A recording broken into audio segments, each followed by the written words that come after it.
अल्लाह का कितना बड़ा एहसान है, करोड़ा करोड़ एहसान है कि अल्लाह रब्बुल इज़्ज़त ने आपको और हम सबको ईमान की दौलत अता की। अल्लाह ने हमें मोमिन बनाया। इससे बड़ा कोई शरफ दुनिया में ना है, न कभी हो सकता है। इसलिए कि ईमान की दौलत का नसीब होना ये बहुत बड़े एजाज की बात है, बहुत बड़े करम की बात है।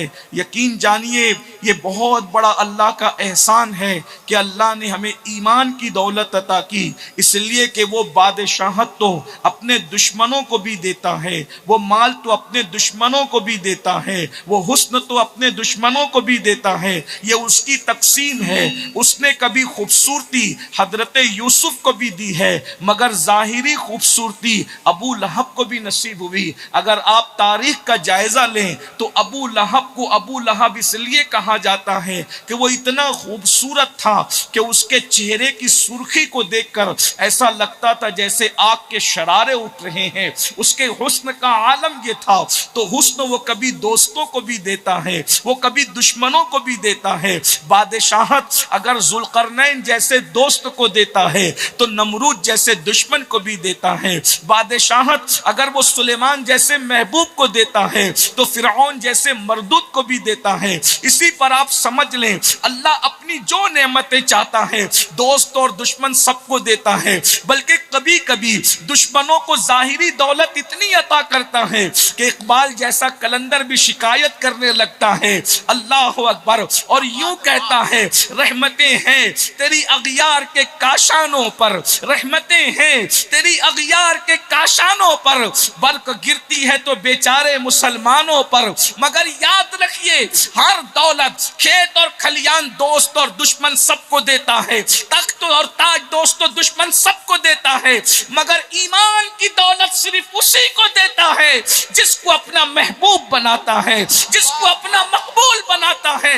और याद रखना हजरत आदम के जमाने से लेके आज तक जितने मोमिन हैं यकीनन सब मुकद्दर के बहुत बुलंद मर्तबे पर फाइज है, मगर मोमिन फिर वो मोमिन जो महबूब की उम्मत में पैदा किए गए हैं, जो हबीब की उम्मत में पैदा किए गए हैं। इसलिए कि मुसलमानों तुम जिस दिन अपनी अजमत को जान लोगे तुम हैरान हो जाओगे। बेदम शाह वारसी ने कहा था अपनी हस्ती का गर हुस्न नुमाया हो जाए आदमी अपनी अनवार पे शैदा हो जाए। तुम्हें अपनी अजमत नहीं पता, तुम्हें अपना मकाम नहीं पता, तुम्हारी अजमत ये है दीवान गाने इश्क़े मोहम्मद को देखकर घबरा गई है गर्दिशे दौरा, कभी कभी गर्दन में हाथ डाले हैं माहो नुजूम ने, गुजरा है इन हदों से मुसलमान कभी कभी। दुनिया तुम्हें इतना मसरूफ कर देना चाहती है कि तुम अपने आप को पहचान न सको, तुम अपनी अजमत को पहचान न सको। करोड़ों ताज तुम्हारे असलाफ के कदमों में थे। कहने वाले ने कहा है ऐसे दरवेशों से मिलता है हमारा शजरा जिनके कदमों में कई ताज पड़े रहते हैं।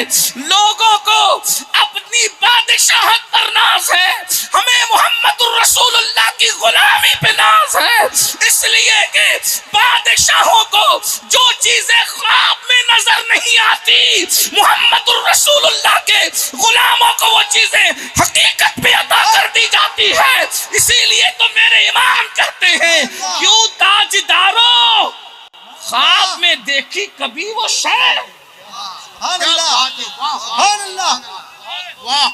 क्यों ताजदारों, क्यों ताजदारों ख्वाब में देखी कभी वो शय जो आज झोलियों में गदायाने दर की है। महबूब के गुलामों की झोलियों में खुदा ने जो डाल दिया है बादशाहों ने वो कभी ख्वाब में भी नहीं देखा होगा। है किसी बादशाह की झोली में ये कि अगर ठोकर मारे तो मुर्दे को जिंदा कर दे। अगर ये नेमत किसी की झोली में है तो वो मोहम्मदुर रसूलुल्लाह के गुलाम शेख अब्दुल कादिर जिलानी की झोली में है, हम जिसे गौसुल आजम दस्तगीर कहा करते हैं। क्यों ताज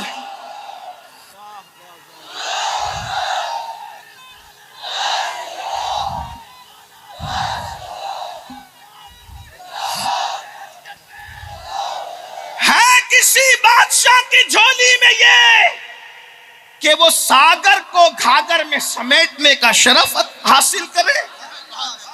अगर ये किसी की झोली में है, अरे बादशाहों की तो बीवियां भी बहुत सारों की उनकी बात नहीं मानती थी, बेचारे तंग थे, सबको मनवाते थे और घर में गिड़गिड़ाते थे।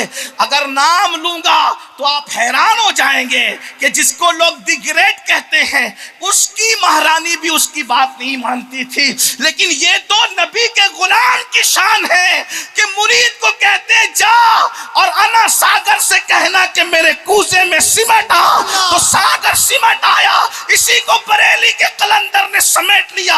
हजारों इस तरह के वाकयात बयान करूं तो वक्त नहीं है, लेकिन इतना जरूर है, क्यों ताजदारों ख्वाब में कभी देखी कभी वो शय, क्यों ताजदारों ख्वाब में देखी कभी वो शय, जो आज झोलियों में गदाया ने आज झोलियों में गदाया ने दर किए। अरे आज झोलियों में इतना है तो कल सिद्दीक अकबर की झोली में कितना होगा, फारूक आजम की झोली में कितना होगा, उस्मान गनी की झोली में कितना होगा, मौला अली की झोली में कितना होगा, और करबला के ताजदार इमाम अर्श मकाम इमाम हुसैन की झोली में कितना होगा। नारे तकबीर, नारे रिसालत।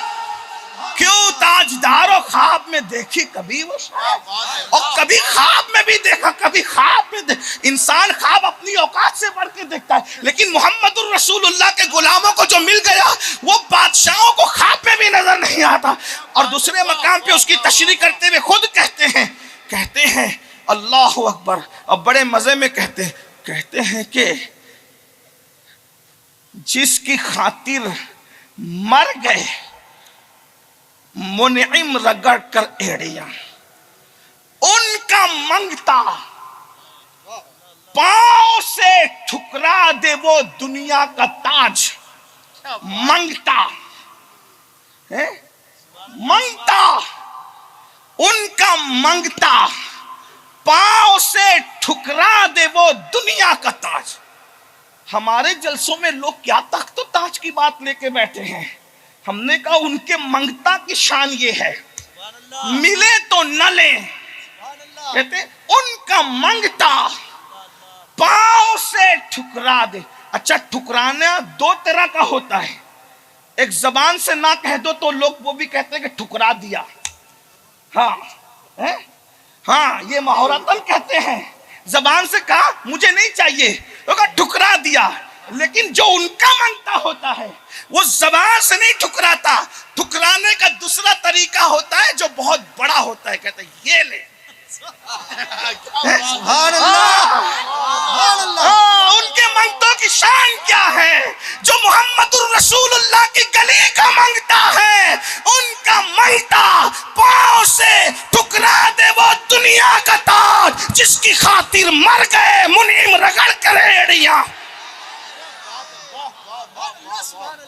मैं मेरी गुफ्तगू नहीं है, मैं सिर्फ ये कह रहा हूं कि हुजूर की गुलामी कितनी बड़ी चीज है, और अल्लाह ने बिन मांगे वो आपको नसीब फरमाया। 70 अंबिया जिसकी उम्मती बनने की दुआ करते रहे, 70 नबियों ने कहा मौला हमें आमिना के लाल का उम्मती बना दे, अब्दुल्ला के लख्ते जिगर का उम्मती बना दे, आमिना और अब्दुल्ला के दुर्रे यतीम का, अब्दुल्ला और आमिना के दुर्रे यतीम का। जब हम दुर्रे यतीम कहते हैं तो लोगों को लगता है कि शायद हुजूर को यतीम कह रहा है। हुजूर यतीम नहीं, वो दुर्रे यतीम है। और दुर्रे यतीम लुगत में उठा के देखना, मोतियों की सबसे आला किस्म का नाम है दुर्रे यतीम। वो अब्बा और अम्मा के दुनिया से जाने से यतीम नहीं है, वो मोती का नाम है दुर्रे यतीम। दुर कहते हैं मोती को, और यतीम उसका नाम है दुर्रे यतीम। पत्थरों पे पूरी जिंदगी गुजारने वालों, तुम्हें नहीं पता, जयपुर वालों तुमने कभी देखा हो तो बताओ दुर्रे यतीम कहते किसको? दुर्रे यतीम, मोती की आला किस्म का नाम है दुर्रे यतीम। लोग यतीम से धोखा खाते हैं कि कई वालिदैन, अरे जो सारी कायनात का सरपरस्त बना के भेजा गया हो, बाप का साया उठने से उसने यतीम कब होना है? जिसके लिए खुदा कहे, जिसके लिए खुदा कहे, ववजदक दाल्लन फहदा ववजदक आइलन फागना। अल्लाहु अकबर। अल्लाह अल्लाह फरमाया, जब आप अपनी मोहब्बत में खुद रफ्ता पाया तो तुम्हें अपनी आगोश मोहब्बत की तरफ रहनुमाई की है हमने। जब हमने आपको यतीम पाया तब हमने आपको अपनी आगोश रहमत की तरफ रहनुमाई की है। इस तरह का मजमून सूरत दुहा में आप पढ़ते रहते हैं, वद्दुहा वल्लैलि इज़ा सजा मा वद्दअक रब्बुक वमा क़ला वलल आखिरतु खैरुल लक मिनल ऊला वलसौफ युअतीक रब्बुक फतरदा अलम यजिदक यतीमन फआवा ववजदक दाल्लन फहदा ववजदक आइलन फागना फअम्मल यतीम फला तक़हर वअम्मस साइल फला तनहर। मैं अपने किसी और के वक्त में, अपनी अमीर के वक्त में गुफ्तगू कर रहा हूँ। अगर मुझे वक्त होता तो मैं इस पर तशरीह करता, कुछ बात करता, लेकिन याद रखना अल्लाह ने तुम्हें मोमिन बनाया, मुहम्मदुर रसूलुल्लाह की उम्मत का मोमिन बनाया। इतना समझ लीजिए। अब ये लेकिन मोमिन तो अल्लाह ने बनाया, बड़ा कमाल ये है कि दुनिया से मोमिन जाओ, इसकी कोशिश आपके हाथ में दे दी। अगर अल्लाह ने मोमिन बना के भेजा, करतूत ऐसे है कि मोमिन न गए। अल्लाह की पनाह, हजार बार अल्लाह की पनाह। और मरने से पहले काफिर हो गए तो करोड़ों नेकियां भी हफ्त हो जाए, बर्बाद हो जाएगी, उड़ा दी जाएगी। इसका मतलब अल्लाह ने ईमान बिन मांगे दिया। अब इस खजाने की हिफाजत आपकी कोशिश पर मौकूफ की। ईमान तो मैंने दिया लेकिन तूने मरना मुसलमान है। इरशाद होता है, या अय्युहल्लदीना आमनु तक़ुल्लाह। मोमिन कौन मरेगा? ईमान वालो अल्लाह से डरो, हक़्क़ा तुक़ातिह, ऐसे डरो जैसे डरने का हक है। वला तमूतुन्न इल्ला व अंतुम मुस्लिमून, तुम न मरना मगर ईमान की हालत में। यानी ये फिक्र आपको हर वक्त रहनी चाहिए कि ईमान पर जाओगे कि नहीं जाओगे। ईमान तो उसने दिया। अल्लाह के रसूल अलैहिस्सलातु व तस्लीम फरमाते हैं, दुनिया में कुछ लोग हैं जो मोमिन आए मोमिन गए, ये सबसे आला किस्म के लोग हैं। दूसरी किस्म वो है काफिर आए और मोमिन गए। ये भी करम उन पर है कि आए थे तो काफिर बाप के घर में, काफिर माँ के घर में, लेकिन अल्लाह ने ईमान की दौलत अता की, ईमान पर दुनिया से गए। तीसरे किस्म के लोग वो हैं कि जो काफिर घर में पैदा हुए थे, काफिर ही मर गए, ये खसारे में है। लेकिन सबसे ज्यादा खसारे में वो है, थे तो मोमिन मगर बाद में काफिर हो गए। बस मेरी गुफ्तगू का उन्वान यही है, और बड़ा संजीदा उन्वान है, और बड़ा फिक्री उन्वान है, दिलों को दहलाने वाला उन्वान है, दिलों को लर्जाने वाला उन्वान है, दिलों को बेचैन करने वाला उन्वान है। मेरे भाई, सिर्फ नमाज पढ़कर तू दुनिया से मोमिन नहीं जा सकता। मेरे भाई, तू सिर्फ दुरूद पढ़कर दुनिया से मोमिन नहीं जा सकता। हत्ता के इंसान मकाम विलायत पर भी फाइज हो जाए, हत्ता के किसी को इसमें आजम भी तालीम कर दिया जाए तो भी वो बेखौफ नहीं हो सकता। इसलिए कि इल्म इलाही में कौन मोमिन मरेगा, कौन काफिर मरेगा, इसका इल्म हमें है। इसलिए अपनी इबादतों पे घमंड न करना, अपनी इबादतों पे गुरूर न करना। बड़े बड़े वली जिसको लोग कहते थे वो मरे तो कुफ्र पे मरे, यानी विलायत के जिनके लोग डंके बजाते थे, कुदरत की खुफिया तदबीर ने उनका ईमान छीन लिया। वो बेनियाज है। मैं यादिल्लाहु फला मुदिल्ल लहु व मैं युद्लिलहु फला हादिय लहु। अल्लाह जिसे हिदायत दे उसे कोई गुमराह नहीं कर सकता, अल्लाह जिसे गुमराह करे उसे कोई हिदायत नहीं दे सकता। अब आप आइए, बस मैं अपनी गुफ्तगू को फैलाने से पहले ही समेट रहा हूँ। ईमान पर खात्मे की फिक्र करो। अल्लाहु अकबर। सुल्तानुल औलिया, सैयदुल औलिया, कुतुबुल अक़ताब, गौसुल अग़वास, गयासुल कौनैन, गौसुल आलमीन, सैयदुना व मुर्शिदुना, महबूब सुब्हानी, कुतुब रब्बानी, किंदील नूरानी, बाज़ अशहब सैयदुना शेख अब्दुल कादिर गैलानी रदियल्लाहु ताला अन्हु इरशाद फरमाते हैं, जो ईमान पर खात्मे की फिक्र नहीं करता, मुझे डर है वो मरेगा तो काफिर होके मरेगा। जो कुछ आखिरत में मिलना है, जन्नत मिलना है ईमान की पे मरने की बुनियाद पर। जहन्नम में जाएगा कौन? जो ईमान पर नहीं मरेगा। अल्लाह अकबर। और आप जानते हैं ईमान बचाना आसान नहीं है। ईमान बचाना जाना आसान नहीं है। आज लोग दुआएं करते, माल दे दे, दौलत दे दे, बच्चे दे दे, बीवी दे दे, ये दे दे, वो दे दे। अरे सब मांगो लेकिन ईमान की फिक्र करो। वो शेख अब्दुल कादिर जिलानी गौसे पाक जिनकी ठोकरों से मुर्दे जिंदा होते थे, वो रातों को रोते थे, ए अल्लाह अब्दुल कादिर का खात्मा ईमान पर फरमा, अब्दुल कादिर का खात्मा। गौर तो कीजिए, जो अपने ईमान के लिए रोते थे। आप जानते हैं हज़रत अल्लाह अकबर, इमाम आजम के मुआसरीन में से है हजरत सैयदुना इमाम सुफियान सौरी रदी अल्लाह ताला अन्हु। अब मैं जल्दी जल्दी से बात कर रहा हूँ, हो सकता है मैं तेजी से बोलने में कुछ बातें आपको समझ में ना आए, लेकिन जहन पे जोर दीजिएगा, मेरा सपोर्ट कर दीजिए, वक्त में बहुत किल्लत है। इमाम सुफियान सौरी रदी अल्लाह ताला अन्हु जवानी में जो है वो उनकी कमर टूट गई थी, उनकी कमर की रीढ़ की हड्डी टूट गई थी, तो वो जवानी में लाठी लेकर के चलते थे, जवानी में असा लेकर के चलते थे। लोगों ने पूछा, इमाम जवानी में आपकी कमर टूटने का क्या हादसा है,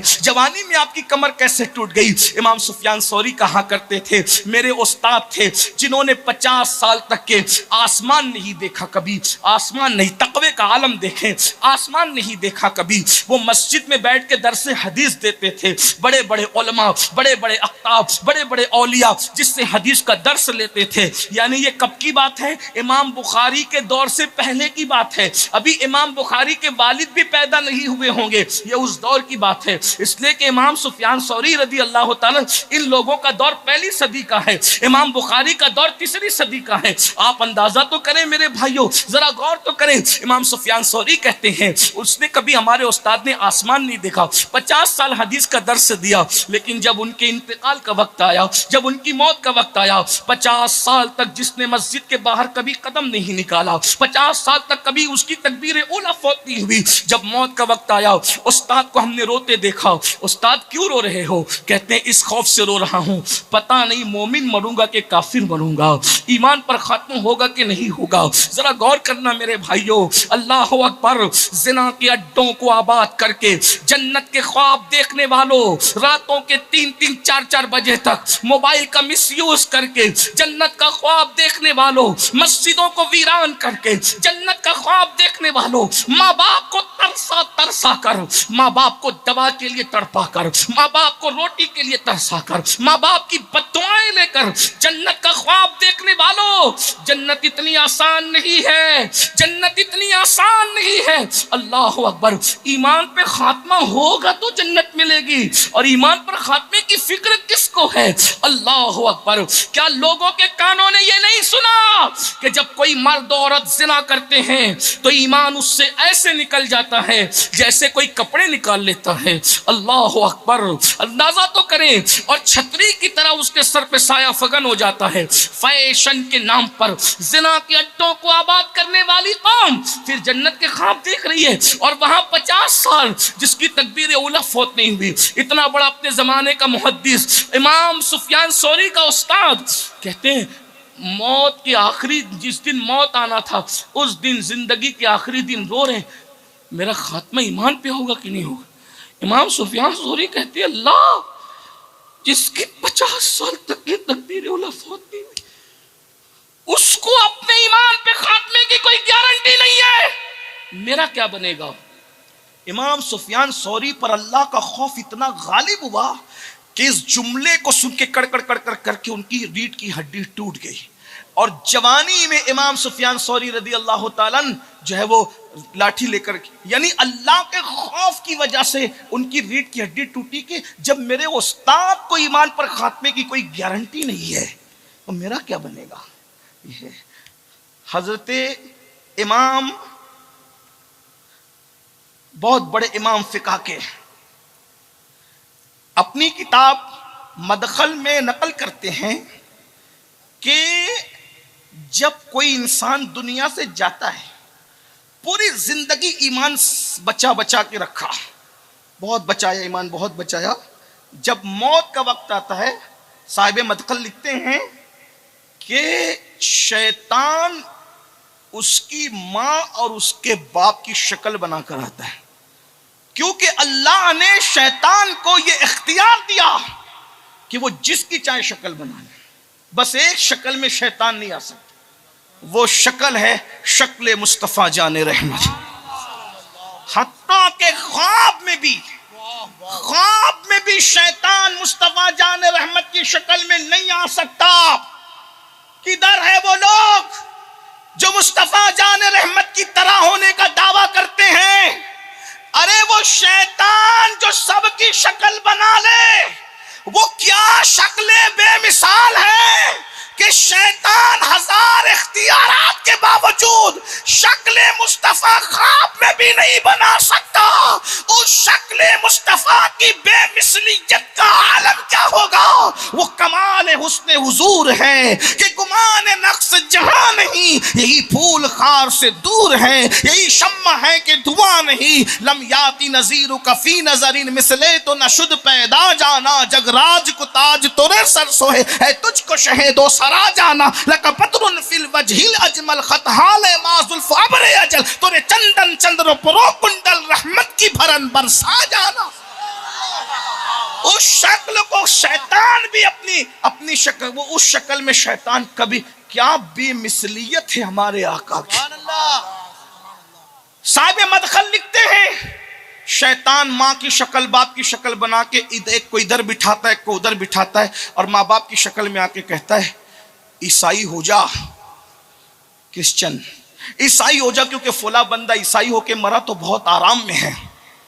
यहूदी हो जा, क्योंकि फला बंदा यहूदी रह करके मरा तो बहुत आराम में है। अब बताइए, एक तरफ मौत की तकलीफ है, एक तरफ मौत की शिद्दत है, और माँ की शक्ल में और बाप की शक्ल में शैतान आकर के उसको वरगला रहा है। कैसी कठिन घड़ी होती होगी। आसान है ईमान पे मरना? बच्चों का खेल है ईमान पे मरना? नहीं मेरे भाई, अगर ईमान पे मरना आसान होता तो गौसपाक जैसे लोग ईमान पर खात्मे की फिक्र करते। इतना आसान? हमने तो बस दीन को खेल बनाया है। मैं जल्दी जल्दी से पढ़ूं। कुछ लोग है दुनिया में, डर है कि मरेंगे तो काफिर होके मरें। नंबर 1, नमाज में सुस्ती करने वाले, डर है, खौफ है कि अगर मरेंगे तो काफिर होके मरे। नंबर 2, सुन्नते रसूल को जानबूझ के तर्क करने वाले और सुन्नत के मुखालिफत में बिदअत को रिवाज देने वाले। कितनी बिदअत है तुम्हारे माशरे में मेरे भाई। मैं कोई गुस्से में नहीं कह रहा हूं, मेरा अंदाज ही ऐसा है, मुझे माफ करें। वैसे आप मुझे पहचानते हैं कि मैं गुस्से में नहीं कह रहा हूं, लेकिन ये आपसे पूछता हूं कितनी बिदअत है। शादी के मौके पे डीजे बजाना, भाई जो चीज सुन्नत की मुखालिफत में आएगी वही बिदअत होगी। बिदअत की इससे जामे तारीफ शायद हम नहीं कर सकते कि बिदअत कहते उसको है जो सुन्नत को मिटाने के लिए ईजाद की जाए, ताकि 1857 के बाद के आने वाले मौलवियों को भी होश आए कि हर चीज पे बिदअत की रट न लगाया करो। ये जो कहते हो ना कि जो रसूलुल्लाह के दौर में नहीं वो सब बिदअत है, अगर आप ये कहते हैं कि जो रसूलुल्लाह के दौर में नहीं वो सब बिदअत है, तो फिर आज जनाब के वजूद के बारे में कौन फैसला करेगा? किस कोर्ट से हम लाए ये लिखवा करके कि अगर हुजूर के दौर में जो है जो नहीं था वो सब बिदअत है। बिदअत जिसे दलालत कहा गया है, गुमराही कहा गया है, जहन्नम में ले जाने वाली चीज कहा गया है, उसकी जामे तारीफ फुकहा के नजदीक यही है कि रसूलुल्लाह की सुन्नत के मुकाबले में जो चीज ईजाद की जाएगी उसको बिदअत कहा जाता है। वरना यहां तो बुजुर्गों के मजार पे चादर चढ़ाने को भी कहा, यह भी गुमराही है। मैंने कहा अगर मुस्लिम की हदीस से बता दूं कि सहाबा ने चादर चढ़ाई थी रसूलुल्लाह के मजार पर, तो सुभान अल्लाह, क्या बात है, उठाइए ना मुस्लिम शरीफ, हदीस के अल्फाज है कतीफतुल हमरा। बुर्दा भी चादर को कहते हैं, कतीफा भी चादर को कहते हैं, बुर्दा सादी चादर को कहते हैं और कतीफा बेल बूटे वाली चादर को कहते हैं। सहाबा कहते हैं नबी के मजार पर बुर्दा नहीं चढ़ाई गई, नबी के मजार पर कतीफा चढ़ाई गई, यानी जिस चादर पर बेल बूटे बने थे हमारा सुर्ख रंग की चढ़ाई, सुर्ख रंग की चढ़ाई गई। हाँ, अब इसमें इख्तिलाफ हो गया कि चढ़ाई अंदर गई या चढ़ाई ऊपर गई। बाकी अगर अंदर भी चढ़ाई गई तो भी आप कामयाब नहीं, और ऊपर चढ़ाई गई तो आप भी कामयाब नहीं, इसलिए कि ना आप ऊपर चढ़ाते हो ना आप नीचे चढ़ाते हो। लेकिन 12 चादर का चढ़ाना सहाबा से साबित हो गया। अब अपने अपने ज़ौक की बात है, अगर ऊपर चढ़ाना हो तो ऊपर चढ़ा लो, नीचे चढ़ाना हो तो नीचे चढ़ा लो, मगर चिढ़ा मत करो। चढ़ाने की बात है, चिढ़ने की बात नहीं है।